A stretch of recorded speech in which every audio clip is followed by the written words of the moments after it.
Baldonas jaunā paudze par garlaicību vasaras brīvlaikā nesūdzas. Kuplu pulciņu skolas bērni šorīt sastopam estrādē. Kopā ar skolotājām un bērnu centra vadītāju viņi sapoš apkārt. Skolotāji pilnais. Kāpēc tu izdomāji, kad vajag nākt, te padarboties, pastrādāt kopā ar tik daudz citiem bērniņiem? Tāpēc, kā man gribas, lai Latvija būtu smuka.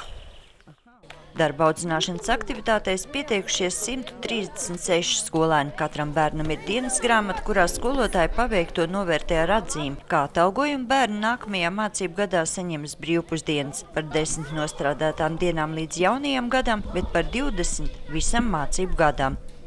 Sākumā, protams, bija zināma neizpratne, kā tas tā notiek, bet pirms tam mēs arī veicām mājās sarunu un izskaidrojām, ka tas mūsu ģimenē dos iespēju šos te naudas līdzekļus, kas ir paredzēti pusdienām, pārvirzīt citām lietām. Un te viņam varētu būt zināma izvēles brīvība. Šī pieredze ir jau kādu laiku bijusi Baldonē arī iepriekš, un šobrīd mēs vienkārši to atjaunojam, šo tradīciju.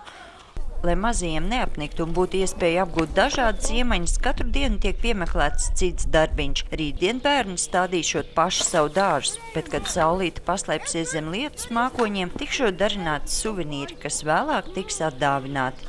Mēs strādājam, mācamies atpūsties, bet pats svarīgākais, ko mēs ar šo kopīgi pavadīto laiku gribam panākt, ir iemācīties nevis ņemt, bet dalīties. Tukšām rokām no darbīgiem baldoniešiem neaizbraucam arī mēs. 68 baldonieši dažādas darba iemaņas apgūs jūnijā, bet otra grupa savu Artavu novada labā ieguldīs jūlijā. Sandra Letāna, Andris Pāns, TV Spektrs.